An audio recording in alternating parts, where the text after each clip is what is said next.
Doubles and coffee. The Honorable KAMLA PERSAD BISSESSAR's government hits the ground today.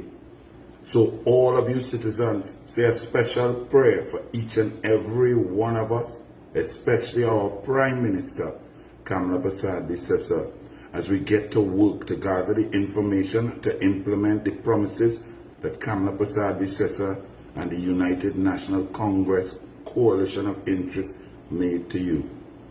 Don't worry with the naysayers. KAMLA says what she means and means what she says, and will get it done. The information will be shared with you daily on the situation and where we're going and how we're going. That is a critical element. KAMLA won't hide behind NDAs and secrets with your money and your resources. So you can rest assured of that. KAMLA has a heart and will get into that cabinet and start to implement policies to make your life better. But to the media and to the mass media, I might call my Prime Minister KAMLA. Her family might call her KAMLA. Not to her face now, because we call her Honorable Prime Minister. Prime Minister of the Republic of Trinidad and Tobago. For the mass media, each one, Guardian, Newsday, Express, to have headlines saying, KAMLA orders Treasury audit, KAMLA. No, mass media. She is the Prime Minister. PM orders audit into Treasury. PM wants information. PM orders her ministers to get to work to hit the ground. Prime Minister, the Honorable KAMLA PERSAD BISSESSAR. You never say Stuarty, or you never say Ketos. So don't do our Prime Minister that. Do not subliminally drop her level of respect in the minds of the people. You all have done it for a very long time. But remember, I said the Douglas are not taking that this time. At every juncture, I will alert the population to the machinations and the attempts to denigrate, disrespect, and to tell lies upon our Honorable Prime Minister KAMLA PERSAD BISSESSAR.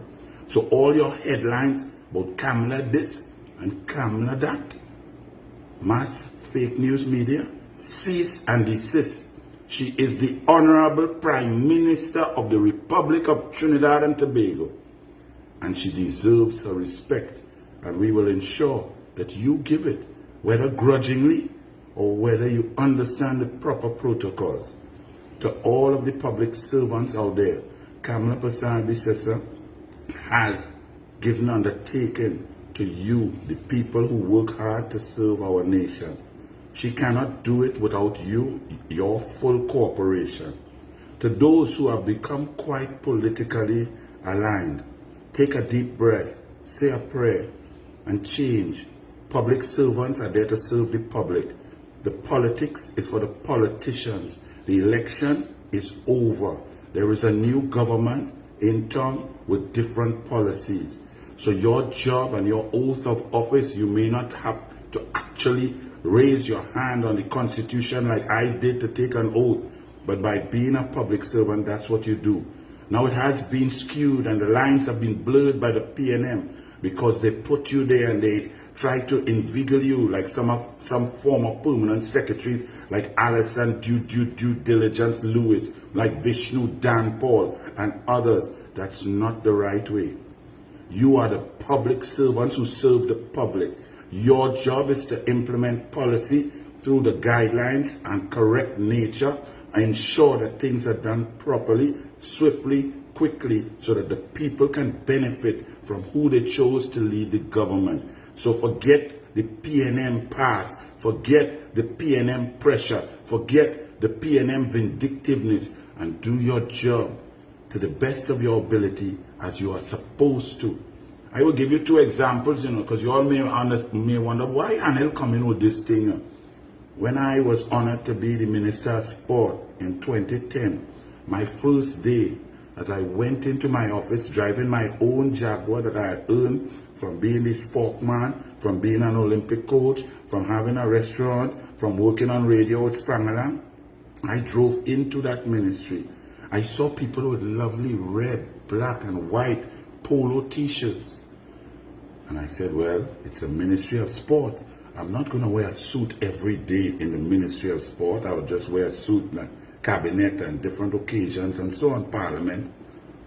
I went to the permanent secretary at that time. I said, ma'am, I see some of the staff have some t-shirts in red, black, and white and so on, Ministry of Sport. I would like to get one in each color, please. Next thing I sitting down in my office, settling down, looking at what going, putting up pictures of my children and things, and I hear a ruckus, I hear a noise. This woman is outside there, 2 offices away, screaming. Who the hell does he think he is? I am not going to buy him t-shirts and I said, ma'am, good morning, come, please. I said, excuse me, I didn't ask you to buy me any t-shirts. If there is a cost to it, I will pay for my t-shirts. All I asked you to do is to source them. She bubbled down. Her nickname was Canal Conks. That was the permanent secretary at the Ministry of Sport. A second thing occurred. About a week later, I was meeting with all the presidents and secretaries of the sporting organizations. Now, I had something weird that happened like 3 days before. I went on TV6 and I did an interview and so on. And I said something on the interview that had been dealt with on radio before and so on, right? And next thing you know, I hear that a permanent secretary comes into my office and said, Minister, you said X, Y, and Z about me, and I did not do that. And I said, ma'am, what? Slow your roll. I never said any such thing. Well, you went on an interview this morning, and I said, ma'am, take a deep breath. I did not say any such thing. Go on, send the driver to TV6, get the tape. Have you watched my interview? Did you watch it? No, Minister. I said, so you are coming here to accuse me of saying something and you didn't watch what I said? I said, I'm baffled. Well, I advise that you get the tape, watch it, and then you come and we'll have a discussion. About 2 hours later, she came back. Minister, I want to humbly apologize.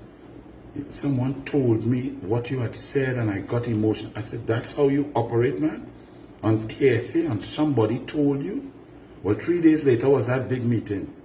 And there was a communication specialist, a lady called Arlene Goring George, who's Rowley's favorite. I didn't know that at that time. And I go in the ministry to work.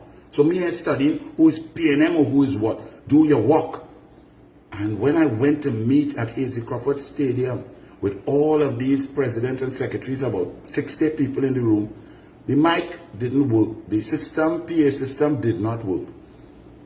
And I don't need no PA system. So I held the meeting. Everybody heard every word I had to say. Had a great meeting.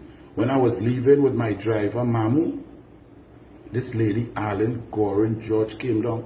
Minister, I'm so sorry. I want to humbly apologize and so on. I said, no big thing, man. You'll just double check, test the thing before next time.